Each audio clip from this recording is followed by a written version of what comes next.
that broadcasts live across all platforms: Twitter, Instagram, Facebook, YouTube, and everything live. And this is a Q&A session. So we'll see how this goes. We'll give it a shot. So if you're just tuning in, one of my favorite things is to ask where you're tuning in from. So if you are tuning in from anywhere right now, on Facebook or YouTube or anyone else, let me know you're here and where you're tuning in from. And we'll get this ball rolling today on the Ask Coach Lyle show. Next week, I'm excited. I'm going to have a guest, CJ Beatty, the baseball and softball motivator. Pretty excited to have him on. So get your questions ready to go, and we'll fire away today. So any questions you have at all, parenting, coaching, recruiting, hitting, you name it, we're going to do it today. So again, thanks everyone for tuning in all over the country, all over the world. We've got Brianna from Colorado.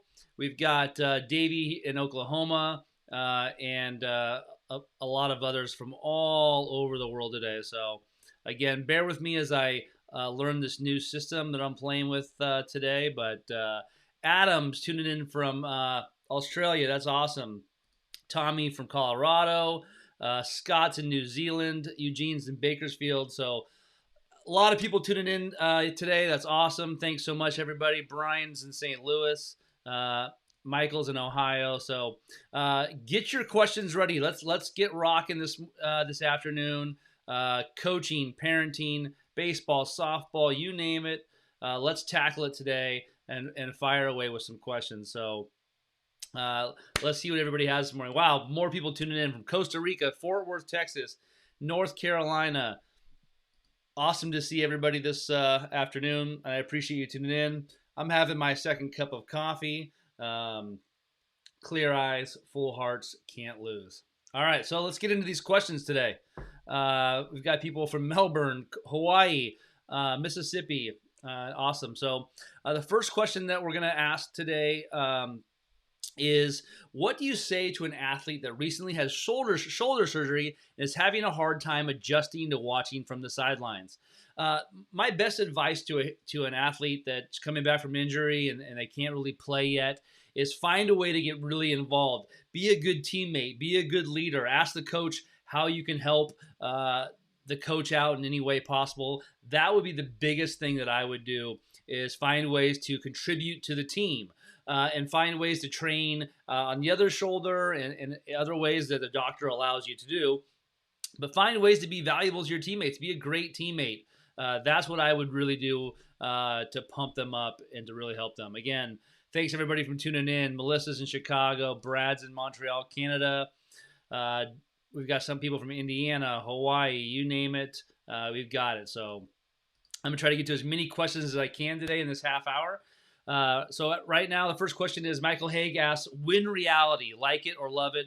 If you're a baseball, softball person and you like, sometimes I get asked the questions a lot about training for vision training. Win reality is a Quest 2 Oculus headset vision training program. Highly recommend it. Big fan. And so I like it and I love it, Michael. So great question there. Dina's tuning in from Memphis, Tennessee, and Tina from Detroit. JT in my favorite town in America, San Diego. Oliver's tuning in from Michigan. Gregory's in France. That's awesome. So the next question I have is from, gotta figure out this this little thing right here. From Matthew Hall, he says, when you're working with high school kids hitting, what metrics would you say are the best to look at and where those values should be? We recently got Diamond Connects for our team, and I was just wondering what metrics you think are most important with the values you see for those metrics: launch angle, exit velocity, approach angle, etc. At the high school level, I would say the biggest thing is exit velocity. You won't get that from a bat sensor, but from a pocket radar or a radar gun. Exit velocity, probably number one. Bat speed is another big one that you will get off that Diamond Kinetic sensor. Approach angle would probably be a close third place behind those two. There are a lot of other metrics that I think are really important, but to me, those are the biggest three that I would focus on. Someone asked, how long do you typically see a habit of sliding hands to the ball work itself out of a hitter's system? Weeks, months, years? Here's what I'll tell you. In my experience of working with hitters, it really just depends on the athlete. I have Major League Baseball players that I've worked with for 5 years right now, and we're still working on the same things to a degree and kind of fine tuning those things. And sometimes hitters, within an hour, they pick it up. So it really depends on the athlete. So I know it's not a super helpful athlete thing, but I hear you.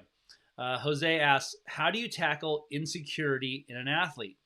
Anytime it comes to insecurities or confidence issues with an athlete, the biggest thing that I'm always going to talk about is parents giving their kids permission to fail and instilling that confidence in them that no matter how they do, no matter how much they fail, their parents love them no matter what. If you go 0 for 4 at the plate with 4 strikeouts, you still love them and you're still going to take them to ice cream after the game. So to me, parents just instilling love and confidence in their kids and letting them know they have permission to fail, to me, is one of the biggest things to tackle insecurity.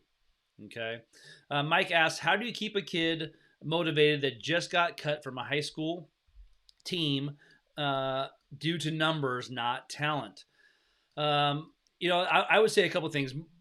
Number one, he did get cut for talent a little bit, okay? And you might not have to. I would talk to him about that to a degree. Like, hey, even though there was a lot of people trying out, like, it's still a talent issue. So, how bad do you want to make the team next year? Are you willing to put the work in to get better to do that? And then again, I would talk about and tell stories about. There's so many athletes, you can Google them, that were cut from teams, didn't make it to this level or didn't make it to that level, and still went on to be superstars. And so, I would just encourage him that's not the end of the road of his journey, unless he wants it to be.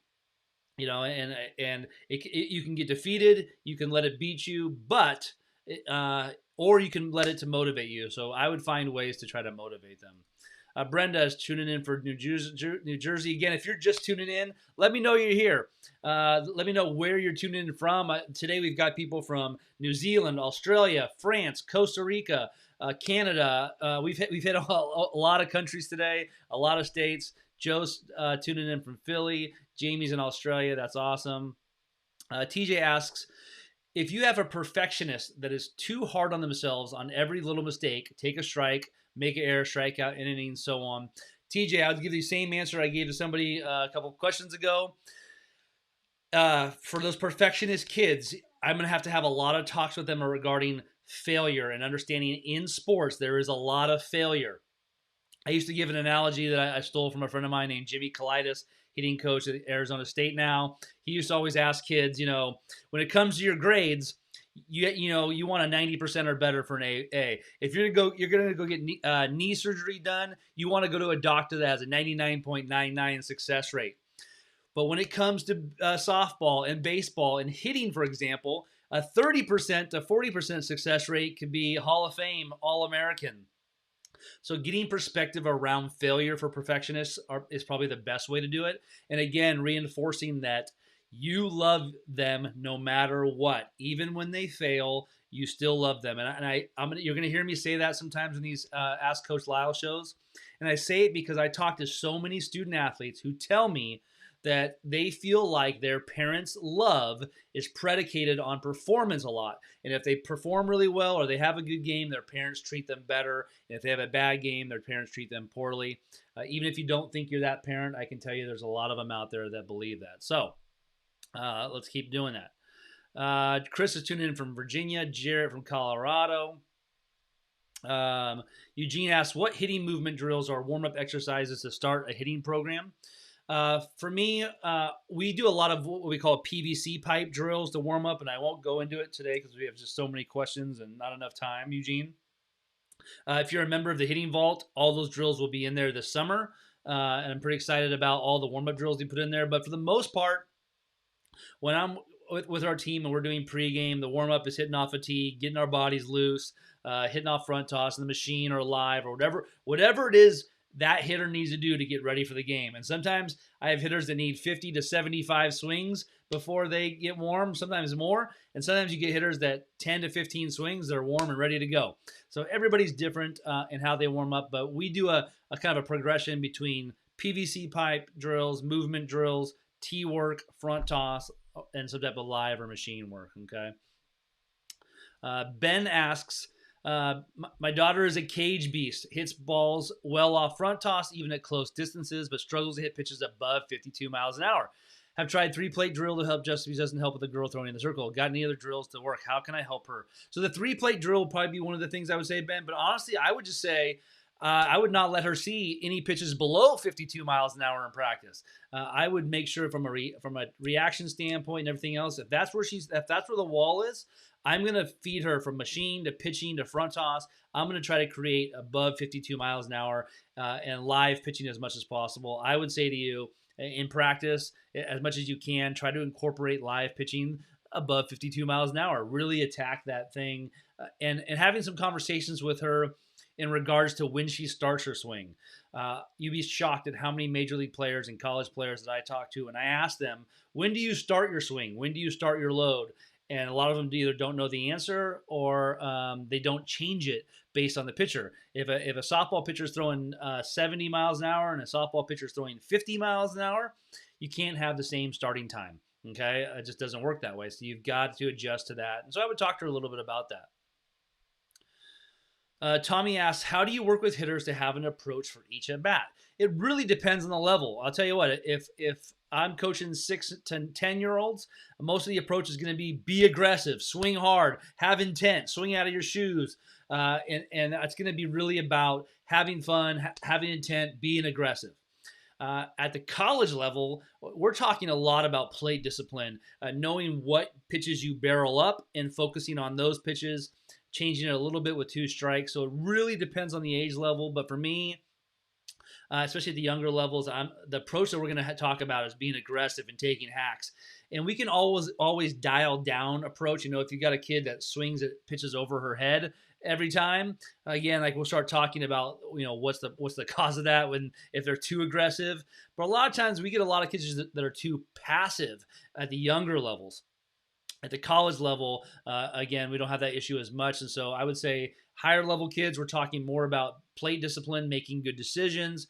But the younger levels, I want them to take some hacks and be aggressive, to have some intent. So Billy asks, how much do coaches look at parents' behavior now at games? I would tell you as a college coach, we definitely do. I can tell you right now, if you are a problem parent in the stands, and I'm a college coach sitting in those stands, your kid better be one of the best players out there. If it's like your kid's on the list, but I'm not fully sold on them, and a parent is a nightmare in the stands, that kid's off the list. Because I know that when I make a commitment to your son or daughter from a recruiting standpoint, that's a 4-year commitment. And I'm going to be with that person a lot. So I'm making a commitment to the parents to a degree as well. So I don't want to make a commitment to a parent for 4 years if they're going to be a nightmare parent. So I would say it matters a lot. Unless your kid is a 5-star recruit and the coach doesn't care and they're like, you know what? I'll deal with this nightmare parent because the kid is so good and stuff like that. And you're going to see that too. Okay, let's be really honest about that. Billy's tuning in from St. Louis. Lindsay, right where I'm at, Northern California. Sade's in Mississippi. Matthew's in rainy and wet Arizona. Josh is in Chowchilla. We got so many people across the country and across the world tuning in today. So that's awesome. Let's see. Michael asks, what's your best advice to parents thinking of coaching teams, and how should they avoid the temptation of daddy ball? It's rampant nowadays, unlike when I coached 43 years ago. So my dad coached me from 5 years old to 15 years old, and I would tell you, it was the opposite of daddy ball for me. My dad was so hard on me, and I didn't. He was harder on me than any other kid. Every other kid he was super nice to and easygoing. My dad was tough.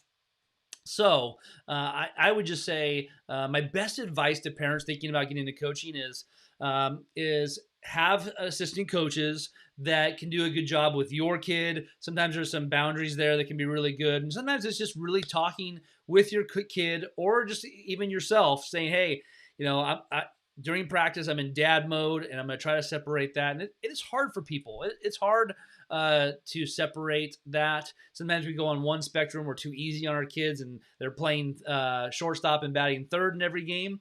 And on the other side, they're too hard on them and they're really mean. Finding that happy place, finding that happy medium can be difficult, but it's really important. There's a lot of resources out there, from proactive coaching website to Positive Coaching Alliance. There's lots of stuff out there for parents to get trained on how to do a good job with coaching and coaching their kids. Okay. Jim asks, how does a player deal with different coaching? The high school coach teaches something one way while the travel coach teaches a different way. This is pretty common across the country and something I've dealt with a lot as a high school coach, and even as a college coach, and even as a pro coach. I've dealt with parents that teach something different and having conversations with it or so. The best way to do it is to communicate, okay? And if the high school coach teaches something that you really disagree with, you don't think is helping your hitter, there might be a conversation that needs to happen there. I always tell kids, do your best to smile and nod and do what the coach is asking you to do. But if you know deep down in your heart, like, hey, this is the way that I'm, my travel coach or my hitting coach does it, and I like it that way, trying to play that balance of that. Here's what I will tell you, Jim.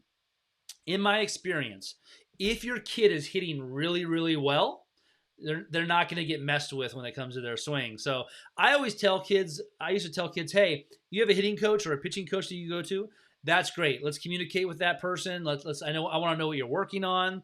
But if you're really struggling, you're not doing well, then we're going to have a conversation about trying to do it my way. And again, communication is key. It's really important to do that. So that would be the biggest thing that I would say, is making sure to do that.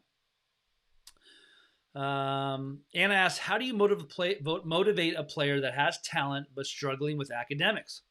For me, the biggest thing when it comes to that, because that was me, I'll tell you, I'm very fortunate. My almost 17-year-old son, 4.0 student in AP chemistry and history. He's a great student. I was not that way. I skated by and still had, 3.0 some semesters, a 2.5, sometimes a 3.5. So I understand the motivation, because I just wanted to play athletes. I just wanted to chase girls. That's how I was in high school.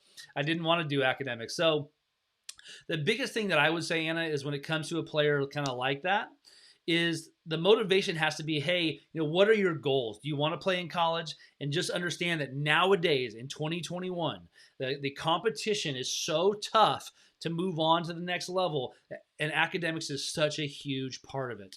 It depends on how much money you can get. It opens the doors to more schools. There are so many schools that have requirements, high requirements in regards to academics. So to me, it would be talking to them about their goals. What do you want to do? You want to play in college? Well, if you want to play in college, just know that, and I tell kids this all the time, if we have two athletes of equal talent, all things are equal, and this kid has a 2.5 and this kid has a 3.5, I'm going to take the 3.5. Not just because they have good grades, but because it proves to me that they're going to work hard in the classroom and they're hard workers and they can be disciplined. Because at the college level, academics is way harder than high school, especially when you're practicing 20, 30 hours a week and playing games, plus a full school load, plus all the other activities you have going on. It's way harder at the college level. So if you can't handle getting good grades in high school, there's no way you can handle getting good grades in college. So you need to start working on it right away. Okay. Duncan tuning in from the Jersey Shore. Ken's in Burlington, Wisconsin. Let's see here. Josh says, YouTube PVC pipe hitting. Jim Thome and Chipper Jones did it their entire career, and they're Hall of Famers. Very true. I do love some good PVC pipe work. Chris is tuning in from Texas. Anna from Texas as well. Randy says, is 8U too early for travel ball? For me, it's really about the kids. It's really about the community. I would love for every kid in America to play in their community until they were in high school. That's what I would love. I would love neighborhood kids and to play Little League and ball. But I understand why parents do travel ball. I can tell you, I have a 9-year-old and I have a 7-year-old, and sometimes you get dad coaches or mom coaches who don't know anything about the sport. They're just volunteering. They're in over their heads, and they just don't have a great experience or great coaching. And the kids around them sometimes you've got a team that half of them care, half of them don't care.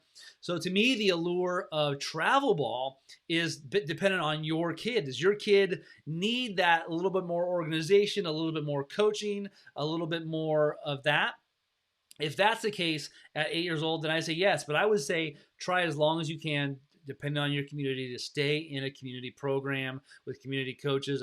I think there's so much value to that. But I understand the draw to travel ball. I would just say my best advice to it, especially for an 8-year-old or a 10-year-old or 12-year-old, would be to make sure it's motivated by them and not motivated by the parents. Just because you don't like the coaches or you don't think the program is good, that's not a good reason to go to travel ball. A good reason to travel ball is if you have a kid who really, you can see they really love the sport. They want to put the time in. They want to develop. That's the kid that I would do it. So we've got 8 minutes left on the shot clock for the Ask Coach Lyle show today, and I've got probably another 50 questions. So I'm going to try to get to these as much as I can. If you're just tuning in, this is the Ask Coach Lyle show every Tuesday at 1 p.m. Pacific, 4 p.m. Eastern time. I'm going to answer your guys' questions about parenting, coaching, hitting, recruiting, you name it. I'm going to try to answer it the best I can, as fast as I can. We are broadcasting live on Facebook, Twitter, YouTube, and some other places as well. So get your questions in, and I will do my best I can to answer them for you. All right. Sean says, although I'm a soccer coach, thank you for the positive, inspirational quotes. I share them with my players and parents. Thanks, Sean. I appreciate the kind words, and I appreciate you doing that. Frank says, is 11 years old too old to start strength and conditioning with softball? Daughter is pitcher and trying to build arm strength. I think you mean too young, Frank. And I would say no. I wouldn't be having them work on, power cleans and deadlifts and crazy things, but it's a great time to start working on core strength and push-ups and body weight and learning some technique around strength and conditioning, especially speed work. So conditioning work, I highly recommend it for 11-year-olds. I mean, think about back in the day, our kids, at least when I was a kid, you went out in the cul-de-sac and you played football, wiffle ball, baseball, roller hockey for 3-4 hours every day. And we had PE every day, and recess we did stuff. Kids nowadays, especially with COVID, are not getting their bodies moving as much. So I'm all for strength and conditioning for 11-year-olds. So give it a try. Jonathan asks, I work with youth baseball kids, 5th grade at the moment. Do you have experience with kids that have some anger issues and get so frustrated and mad it messes with their game? I'm wondering if there's anything I can do besides sitting them down and giving them a positive pep talk. Is there things you've seen work? So, Jonathan, I have experience with that, and I have experience with that as a parent. That sounds like all of my kids and my siblings. I'm the oldest of 7 kids. 6 of us played in the college level, so that sounds like my family to a T. If I was coaching a basketball team of 5th graders and I had that kid with the anger issues, I would tell them, hey, just, it's twofold. One, when they do that, they're going to have to take a break. They got to sit on the bench. They got to sit out. There's going to be some type of feeling of having to sit out, kind of like the old timeout system. You got to have that. On the other hand, you've got to do really good positive reinforcement, positive pep talk. When they do a good job and show their behavior, talk to them about their parents. And maybe it's something that you create a star system. What I would do if I were you is get some basketball cards, even some old cheap ones. Cost you $1, and at the end of practice, give out basketball cards of good effort and good attitude. Try to create this culture where kids want to, be good, and you're going to give them rewards for that. You got to figure out what's going to motivate that kid not to lose their temper and have anger issues. Sometimes it might be sitting on the bench for a while. It might be, again, like the basketball card idea, something like that. Stickers, find something fun for them. Popsicles, ice cream day. Something like that. Let's see. The next question comes from Aubrey. Aubrey says, Coach, what are your best tips for building a program from ground zero? environment and keeping them excited about the sport versus learning the game and fundamentals. Most important. Aubrey, the first thing I would do if I were you is I would go to proactivecoaching.info and I would buy every workbook and everything that they sell on there. And that will change your life, for one. Everybody else listening to this, if you coach a team, I can't tell you enough. My mentor, Bruce Brown, who heads Proactive Coaching, has changed my life. Proactive Coaching has changed my life as a coach. I recommend to anybody. And so what I would do is, Aubrey, is I would sit down with the leaders on your team, identify who they are, get together. Maybe they get together for lunch or ice cream and say, hey guys, I've identified that you are the 3 or 4 leaders on this team, and I want to teach you how to be good leaders. This is what I want to create. I want to create this good culture where we love the game. And I would start with them and start talking about like what's important to them, trying to create some core covenants for the team that they care about. And finding ways to keep accountability with that. So it's a tough answer, but I would start with identifying who the leaders are, pouring into them a little bit, and trying to bring people into the circle of culture. So that would be my best advice where to start. Okay, Jamie asks, what age group really are colleges looking at? I had someone tell me we have to get them ready to be seen in 12U. I have a hard time believing this. But then again, we are ranking 7th graders nationally.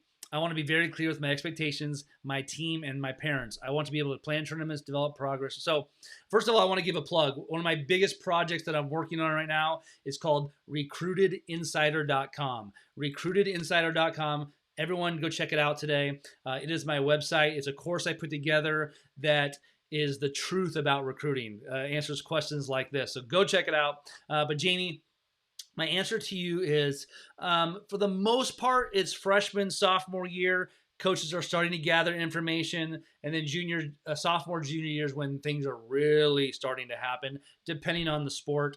In softball, they passed a rule that coaches cannot even talk to kids about recruiting until fall of their junior year. So junior year is really when it should be happening, but we all know and hear stories like you're talking about 12U.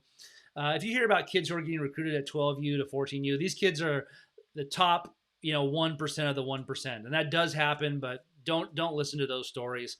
What I would do is, if I was a parent, is I would start learning about recruiting in junior high, and so that I can hit the ground running in the recruiting process as a freshman, and then as a sophomore, it kind of just starts escalating from there. But 12U. No chance it's happening, or it shouldn't be. Whether we're ranking kids or not, I'm telling you that college coaches, which is my people, my community, my friends that I talk to every day, they're not at 12U games anymore. They used to be, and coaches have done a good job. The NCAA has done a good job of curbing that to a degree. But I would say 14U, 16U, much more. Don't spend a ton of money going around the country on a 12U team. So there's not going to be college coaches there, especially right now because of everything going on. Okay. If you're just tuning in, I'm gonna go an extra 5 minutes. Okay, we're running out of time, but I'll go an extra 5 minutes here. If you're just tuning in, it's the Ask Coach Lyle show. You can ask me anything you want about recruiting, hitting, coaching, parenting. And if you're just tuning in, hey, let me know where you're tuning in from. We've got people from New Zealand, Australia, Costa Rica, New Jersey, you name it, across the country and the world tuning in today. That's awesome, and I appreciate that. Frank's tuning in from New Jersey. We got Aubrey tuning in from Utah. Brad's in Maryland. I lived near Mechanicsville. I lived in Bowie, Maryland for a little while. So Chris is in New Jersey. Brandon's in Pennsylvania. So it's awesome to see everybody in here. Let's see. A couple more questions, okay? Levi asks, I recently pulled my 12-year-old son out of travel ball due to his grades and attitude. He's talented, but trying to help him realize that playing is a privilege and not a right. Any thoughts or advice on how to help him with his focus to get back on track, take baseball away completely, even recreation ball? Levi, I would tell you my best advice. I have a 17-year-old son, a 9-year-old son, and I have a 3-year-old son. If he was my son, I would sit down with him and say, "Hey, buddy, and identify the attitude and grade things where these are things that if you want to go on to play in college, you want to go on, you got to have good attitude, you got to have good effort, you got to have good grades, and that's the expectation I have for you as a dad. And then I would try to find out what motivates him. My 9-year-old, if I was to take away Fortnite and video games, that would motivate him way more than taking away baseball. So, figure out for your son what would be the thing that would motivate him a little bit. But I would just talk to him a little bit. Hey, buddy, what are your goals? And I'll tell you what, if it is all about baseball, like for me, my sophomore year, I played 5 years. I played 5 sports in high school. I lettered in 5 sports: track, baseball, football, basketball, and no, football, basketball, baseball, track, whatever it was. And basketball, my sophomore year, we made the playoffs. I made varsity playoff run. So excited. My GPA was 1.83, and I didn't get to go to the playoff basketball game, and I was devastated. And that was enough for me. I got a 3.5 GPA the next year, and I never messed around with my grades ever again. So that it might be the motivator for him, Levi. I would figure out what it is, sit down and talk to him, and just say, hey, buddy, here's some rules, here's some guidelines we're going to have, and if I see the attitude improving and I see the grades improving, you can have X, Y, and Z back. And it's a battle. Good luck with all of that. Jessica's tuning in from Lincoln, Nebraska. Russell asks, what's going on with the modern baseball swing? People deny and get mad when they hear about launch angle, but Christian Yelich clearly changed something. It's such a long answer. I'll give you the best I can, Russell. Here's what you need to know. Slugging percentage and on-base percentage are the biggest correlators to runs. And for a lot of major league players, it's the biggest correlator to the salary. So hitting for power and for extra base hits and doing it as often as possible can get you paid a little bit more because it does produce more runs. And I think just because of technology, like a lot of hitters are learning line drives are better than ground balls, right? We know this. So, and we have ways to measure it and quantify it, to measure it against athletes. And Major League Baseball teams know the same thing. If I am a Major League Baseball team and I'm trying to sign a free agent and some of their data points to not being very productive from a run standpoint, I might not sign that player, or I might not give him as much money. So it has to do with money, has to do with value, has to do with a lot of things. But I like the changes. I think there needs to be other changes involved in baseball to fix some things like the shift and stuff. But that's for a talk for another day. All right, I'll answer one more question today. Chris asks, what are your thoughts on recruiting companies? Do college coaches put a lot of stock into these companies, or is money better spent on more camps? So here's what I'll tell you, Chris. Like I said, I plugged it already, and I apologize for plugging it again, but go check out my site, recruitedinsider.com. It is a course that teaches parents all about the recruiting process without spending thousands of dollars on a recruiting site. I can tell you I've coached at every level: NAIA, D3, D2, D1, Pac-12, SEC. Recruiting companies, I would say 75% of them, I would never spend the money that you do. There are some really good people out there that do a good job with it. And I know there's some people out there, Mike Smith, former head softball coach at Ole Miss. I know he does a good job with NSR and some other people. But if I was a parent, if you have $3,000 to burn, go for a recruiting site and do that. I would tell you most college coaches, when they get emails from recruiting sites, they hit delete before they even read them, because they know that they're not really getting the best athletes. Now, sometimes college coaches have good relationships with these recruiting sites and people, and that's a whole different thing. A friend of mine, Darren Nicholson, is in Southern California. He does a lot of recruiting for baseball. He's really well connected in baseball. So when you hire him for recruiting, because he's so well connected in relationships, he places a lot of kids in college. But a lot of the big brand recruiting companies and sites, you pay the $3,000 and you get kind of thrown into the machine. I don't really recommend that because again, as a college coach, I don't see a lot of value into that. So there are so many more questions on here I couldn't get to today, but I appreciate everybody tuning in. If I didn't get to your question, tune in next week, next Tuesday at 1 p.m. Pacific, 4 p.m. Eastern time. I'm going to have a special guest, CJ Beatty, better known as the baseball motivator and the softball motivator. Him and I are going to do this show together next week, and that'll be great. So thanks for tuning in, everybody. Hopefully you got some value out of the Ask Coach Lyle show, and I will see you next week next Tuesday at 1 p.m. Pacific, 4 p.m. Eastern Time. Thanks, everybody.